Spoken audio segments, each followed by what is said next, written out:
It's Ryan, back with another tutorial. Today I'm going to show you how to highlight and isolate characters and objects in Adobe Premiere Pro. This effect is great for documentaries, and you have probably seen some of your favorite explainer channels use it right here on YouTube. Let's learn how to make it. We're going to create a sequence by going to New Item, Sequence, Settings. We're going to bump this up to 30 frames per second. We're using 1920 by 1080. Hit OK. Drag and drop our image onto our timeline. You can use a video as well. We're going to select our clip and then select the Object Mask tool. You do need Adobe Premiere Pro Beta version 25.6 in order to have the Object Mask tool. Then we're going to select our object right here. Now you can see that our object is highlighted. You can see these dots around the subject. Press this right here. Track, select, mask forward. Now it's going to do its thing. Now our object is selected. Click the object mask and drag it down to where it says opacity. Now you can see that our object is selected and the background is gone. Drag this clip up to the second track. Hold Alt and drag it down so we've made a copy of it. Select the bottom track and go down to invert. Now if you turn this second track off, you can see that we have the background, and if you turn bottom track off, you can see that we have the object. Next, we want to create some keyframes in order to zoom our object in. So we're going to press on the scale stopwatch, and then we're going to go up, hold shift right arrow key, go up 3 times, and then we're going to punch that up to about 110. Zoom in here a little bit. Highlight our keyframes and then ease in, ease out.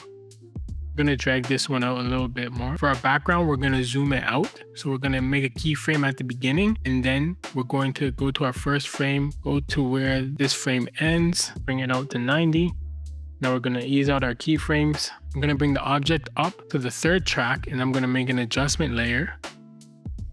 Drag and drop the adjustment layer in between the background and the object. Now I'm going to add 2 effects on here. Add a lumetri color, drag and drop. And I'm also going to add a Gaussian blur. On the lumetri color, I'm going to go to basic correction, and I'm going to add a keyframe for saturation, and I'm going to bring this up about halfway to where animation is, and then I'm going to make saturation 0. These are our keyframes.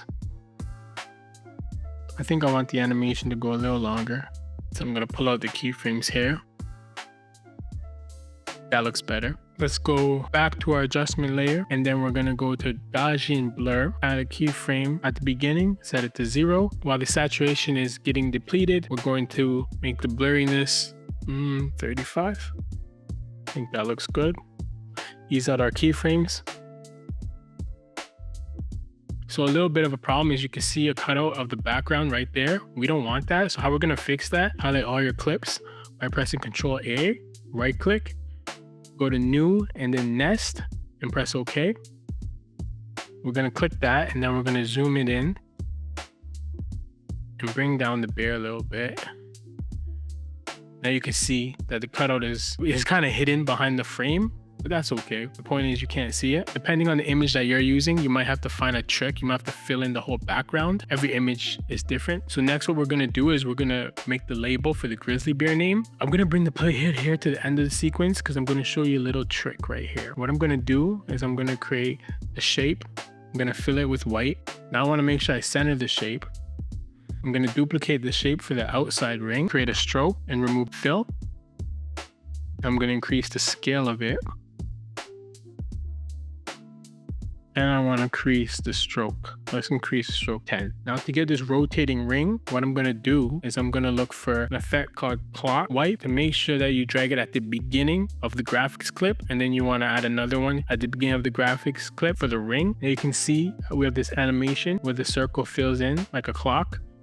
What I'm going to do though is I'm going to drag this just a little bit behind so the outside ring comes in secondary to the inside circle. A pro tip for this circle has to be centered within the frame for this animation to work. So if it's not centered, make sure you do click the shape and go to align, and make sure you center it with these 2 buttons right here. All right, so we're going to nest these as well. I'm going to call this circle wipe. Press OK. Drag and drop this on top of our original clip.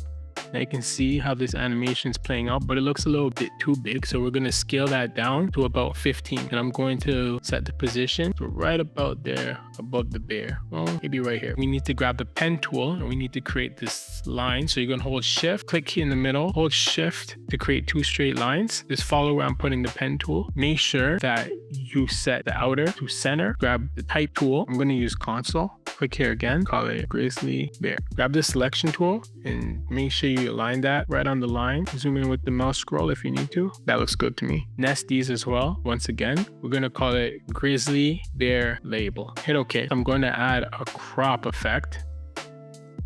We're going to set this to about 41, add a keyframe. I'm going to add the feather to about 35. Then we're going to punch up a little bit. You're going to pull this down to 0 until the grizzly bear's name is shown.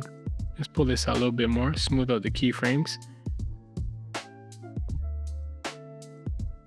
All right, now let's play this. All right, and that's how you isolate a character or an object in Adobe Premiere Pro. If you have any suggestions for future tutorials, leave a comment below. If you have any question on how to complete this tutorial, please leave your comments below. Thanks for watching. Bye.